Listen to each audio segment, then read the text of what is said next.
guys, welcome to the channel. I'm Don, this is Rockin' the Country. I'm doing a regular gift request today. Although if you want to do a gift request, just so that you know, the information's in the description box below. That moves them way up the list, assuming they fit the theme of the channel. I'm doing Hank Jr.'s The Ballad of Hank. I don't think I know this song, believe it or not, and some of you folks will leave a comment every so often, like when I did Bill Monroe's, I did my first reaction to Bill Monroe about a week ago by the time you see this, and somebody left a comment like, how could you just be doing this first time reaction to Bill Monroe? And I'm like, well, one, it's not a bluegrass channel. Bluegrass is in the country family, but two, I didn't grow up on it, and three, no, I don't think anybody had requested it.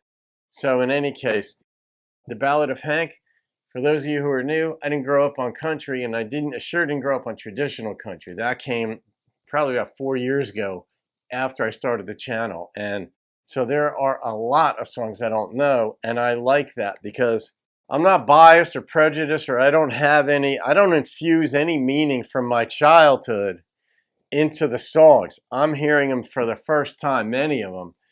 Most of them actually, as an adult. And so I understand what the lyrics mean, because traditional country lyricists go deep real quick. So let's find out what we've got.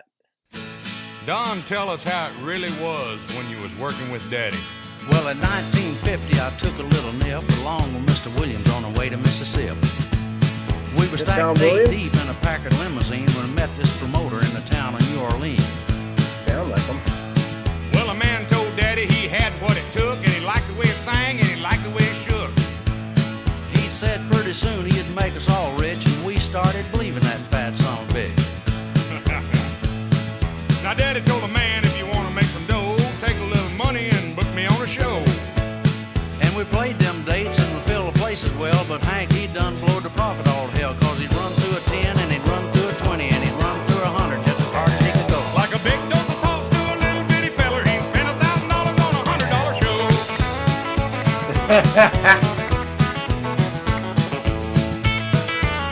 Spending way more than you're making on your craft.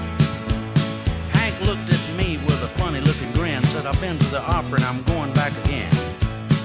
We met the owner in a little office there, a big fat fella with some artificial hair. He told Hank he wanted half of everything he made, or he'd have to tell Audrey about some women Hank had laid. And you told Daddy he better get smart, get rid of them fellas and make a new start. And he fired my ass, and he fired Jerry Rivers, and he fired everybody just as hard as he could go. He fired old Cedric and he fired Sammy Pruitt. And he fired some people that he didn't even know. It's a true story. You just tell. Well, every song you made, it went to #1. Y'all was working like hell and you was having fun. We was riding every day and playing every night, and every 20 minutes some of us had a fight. Now, Daddy, he was making money hand over fist, and y'all was getting screwed, but you wasn't getting kissed. Yeah, I told him to pass a little bit around, but he said he'd rather send it to his folks in Alabama. So he fired your ass, and he fired Jerry Rivers, and he fired everybody just as hard as he could go. Fired old Cedric, and he fired Sammy Pruitt, and he fired some people that he didn't even know. That's a funny lie.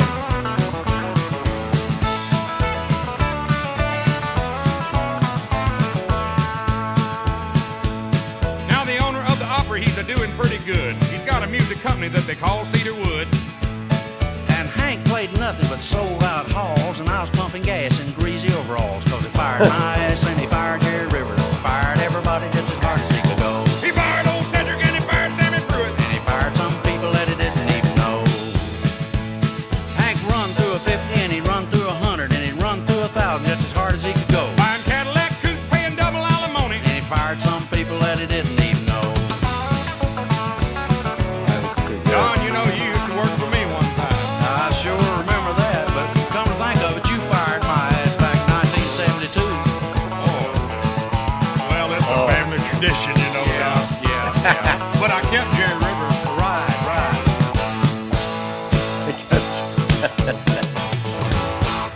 But I kept Jerry Rivers.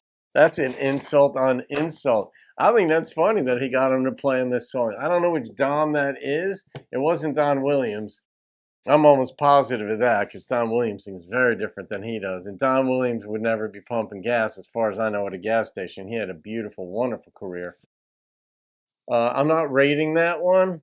This was requested by Gormasse. I think you would say that way. So I have to give a shout out to you. Thank you for this request. Some others might have requested it, but because this is in honor of Hank's dad, and it is his father's story, even though it's a funny song, I'm not rating this thing. I'll put that in the playlist of unrated songs.